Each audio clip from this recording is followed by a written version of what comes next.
KPBS On Demand is supported by Splatero, helping homeowners pay for home improvements by offering streamlined access to your home's equity with no additional monthly payments or new debt. Splatero provides a lump sum payment in exchange for a share of your home's future value. Pre-qualification available at splatero.com.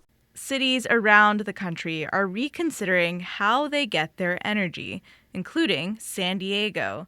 For about a century, San Diegans have been buying their electricity from the same service provider, San Diego Gas and Electric.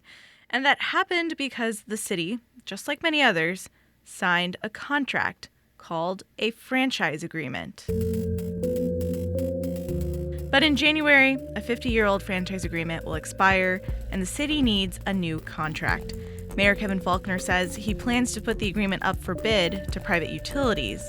But community activists want a new energy future, public power. And they're willing to fight for it. Power! Public power! Public power! Public power! In this story for the KPBS Investigates podcast, I take a deep dive into what public power means and the struggles many cities have faced when they've asked for it. Stay with me.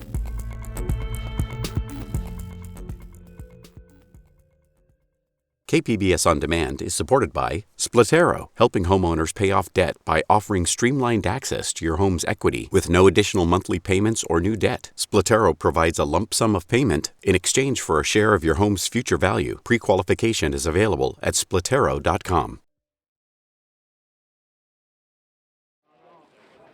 It was a scorching hot August afternoon. Over a dozen activists, equipped with signs, charts, and graphs of California electricity rates, line the stairs of the tall brown skyscraper at 101 Ash Street, downtown. The building was once occupied by San Diego Gas and Electric's parent company, Sempra Energy. Activists gathered here to announce a new coalition. Public power! Public power! Public power! Public power! San Diego Public Power. Activists brought their demonstration to this building because they say it's symbolic of wasted money, just like the high rates San Diegans pay for electricity. We're paying $18,000 a day to pay for this uninhabitable building. The current franchise to SDG&E is delivering $1 million a day in profits, 50 times larger. That's former energy journalist Craig Rose. Rose explains San Diego Gas and Electric customers pay the highest rates in the state, while cities that have their own public utilities, like Sacramento, have among the lowest rates in the state. Another coalition member, engineer Bill Powers, says there's an even more important reason. A public utility could help the city better reach its ambitious climate change goals. And we can finally start crafting our own destiny, which is solar power for all, battery power for all, and we can do it as one big family. Another activist, Sonia Robinson of the NAACP, points out there are also issues of inequity, saying low-income people can't afford SDG&E's high rates. We are asking for a more just, relatable, cost-effective rate for utilities for San Diegans.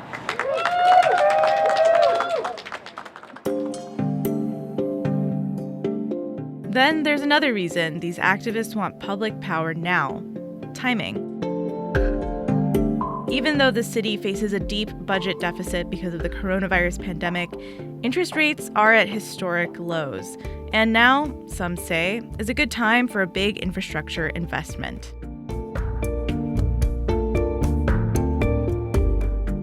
But city leaders aren't on board.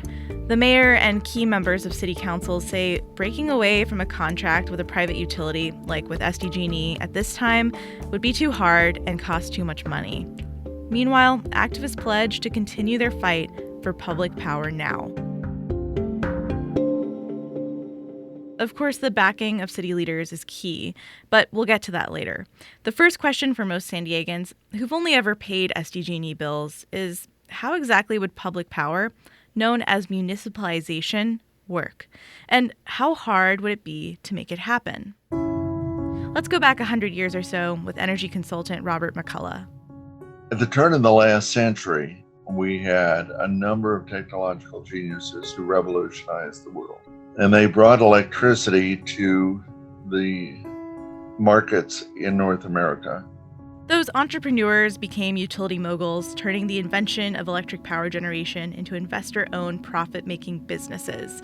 By the 1920s, less than a dozen investor-owned utilities sold the majority of electricity in the nation and secured decades of profits by convincing cities to sign franchise agreements, with some local regulation. Well, that worked well into the Great Depression, but in the Great Depression, people couldn't buy electricity, so there was a wave of bankruptcies.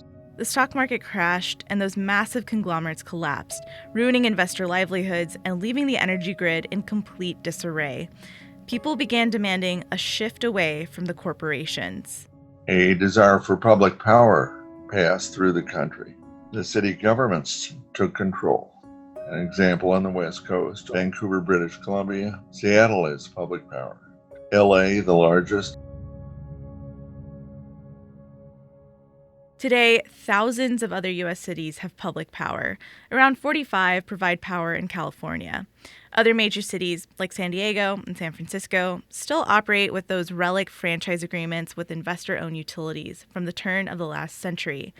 But McCullough believes the investor-owned utility model won't last, as more people opt for technology like solar panels and cities form community energy programs. People are much more efficient in electricity. We now conserve faster than we grow. So it means that sustaining the cash flow from these investor-owned utilities is a real challenge. These days, many cities are reconsidering their franchise agreements, including places like Boulder, Colorado, and Chicago, and even San Francisco has considered the idea of buying out Pacific Gas and Electric's local grid for around $2.5 billion. It sort of boils down to we can control our own reliability. Barry Moline is executive director of the California Municipal Utilities Association. He says reliability and meeting aggressive environmental goals are two of the main reasons cities opt for public power. And public utilities are just like private ones. They keep the lights on, but they're run through local utility boards, which work closely with the community. We have a different motive. They're focused on profits. Our focus is on controlling costs and meeting all of our goals for reliability, affordability, and sustainability. He brings up the Sacramento Municipal Utility District, or SMUD, as one example. The utility formed in the 40s and offers residents among the lowest rates in the state, with nearly half of its energy mix coming from renewable sources. I lived in other public power communities, and they've been pretty good, but this one is just on steroids when it comes to engaging with the community.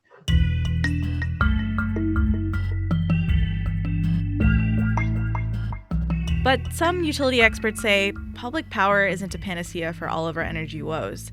For example, when much of California experienced planned rolling blackouts during a heat wave, SMUD also had power outages. They weren't because of a lack of power, however. They were likely caused by overheated transmission lines. Also, public utilities can make poor decisions and waste money, just like private ones. In the 1960s, SMUD purchased a nuclear power plant. Ratepayers voted in 1989 to decommission it, but it still costs the utility and ratepayers millions. Municipalization just changes who is in charge. What we want is good, responsive, attentive management. Energy lawyer Michael Wera says Sacramento is still a good example where public power works. But that's because the management is also good. And getting public power in the first place isn't exactly a piece of cake. The city has to buy the private utilities' poles and wires, which can cost billions of dollars. You can't just take them for free. You have to pay the owners of those assets. And it is wildly complicated to arrive at a number, and it creates an opportunity to fight. In fact, it took Sacramento 2 decades of court fights with Pacific Gas and Electric for the right to buy the infrastructure. Other cities now are also finding themselves in years of litigation, like those in the South San Joaquin Irrigation District. If we have to shut down a line for... At a June 2019 meeting, the discord between the city of Manteca and the Irrigation District and PG&E is palpable. Here's a PG&E representative explaining why they have to shut off wide swaths of power during the fire season. Having to turn off the lights is not something that we enjoy, and it's not a decision that we take lightly. And Mayor Benjamin Cantu responding. Well, let me be a little crude. The people in this town are pissed. And I put a notice out several weeks ago, and I got 68,000 hits from people that did not know what to do. But how do you address a person who has a freezer full of food and is going to spoil in a couple of days?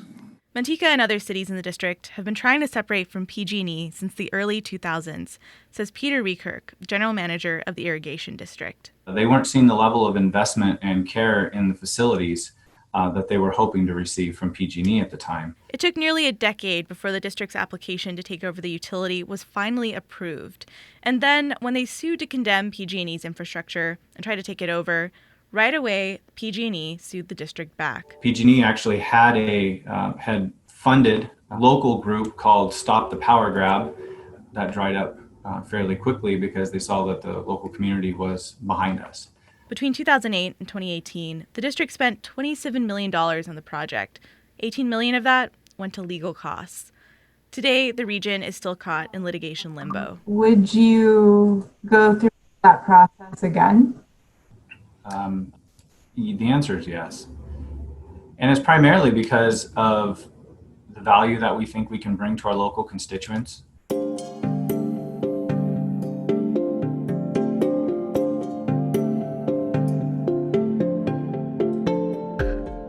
But even with widespread community support, municipalization is often an uphill battle.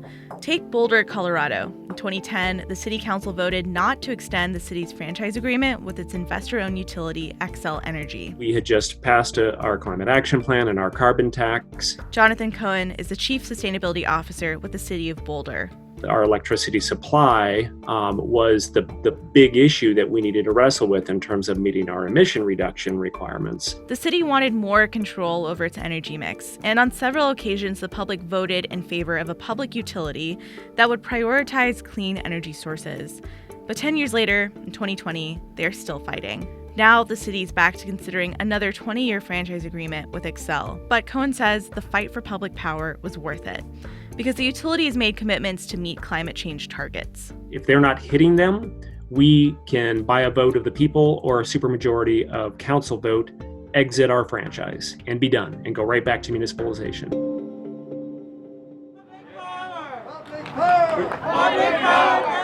Back in San Diego, as the protest at 101 Ash Street showed, there's some community activists who are still motivated to go into battle for public power.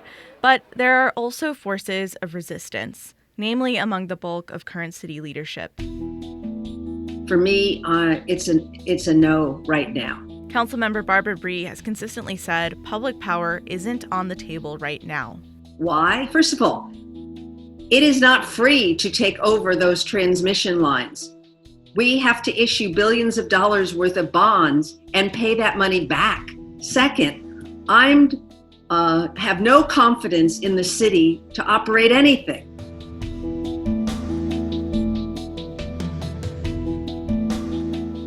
San Diego hired consultants to look into the feasibility of public power. In their reports, consultants estimate the costs for taking over SDG&E's electricity and gas infrastructure as ranging from around $2 billion to just under $5 billion. In all low to medium cost scenarios, the reports say the city would save money with a public power option.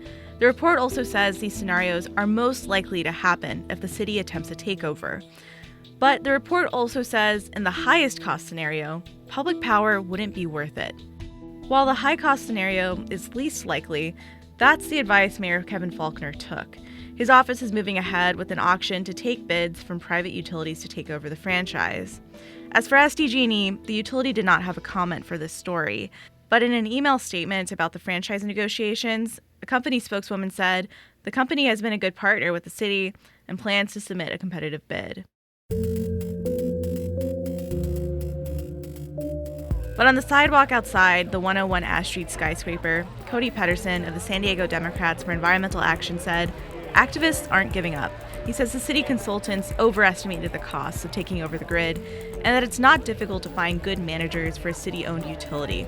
So we do need a city that actually starts to work for its citizens more broadly, but this can be done, and we're already working on a path to do that.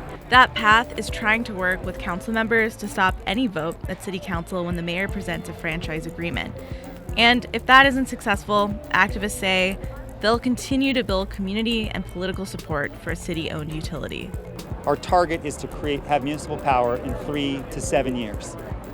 The path there is going to be bumpy one way or another. As bumpy as losing $1 million a day? No, I don't think it is. Pedersen says as franchise negotiations move on and the option of public or private power comes up for debate, it's important that San Diegans never lose sight of their rights to have reliable, clean, and affordable electricity. Shalina Chatlani, KPBS News.